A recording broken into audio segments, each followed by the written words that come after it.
நான் ஓனாய் ஆட்டுக்குட்டி பண்ணேன். அது முதல் நாள் ரிலீஸ் ஆக விடல. எனக்கு தெரியாது. அன்னைக்கு மறுநாள் நைட்டு ரிலீஸ் ஆச்சு.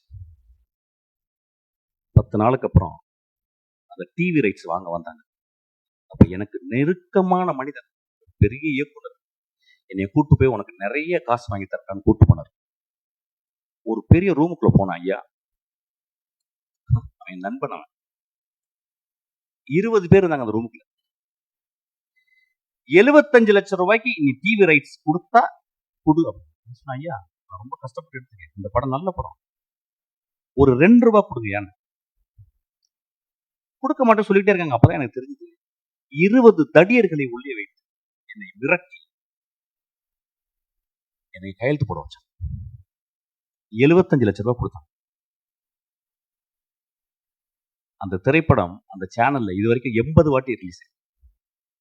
அந்த செக் எடுத்தாந்து அவங்கள்ட்ட நான் கிழிச்சு போட்டு சொன்னேன், ஐயா நான் சென்னைக்கு வரும்போது ஒரு வெள்ளை பேப்பரும் ஒரு பென்சில் தான் எடுத்துட்டு வந்தேன்.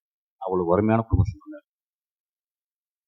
நான் கஷ்டப்பட்டு திரும்பி வருவேன். நான் கஷ்டப்பட்டு இந்த மேடையில் நின்றுட்டு இருக்கேன். எண்ணம் அதில் 4 பேர் இறந்து போயிட்டாங்க.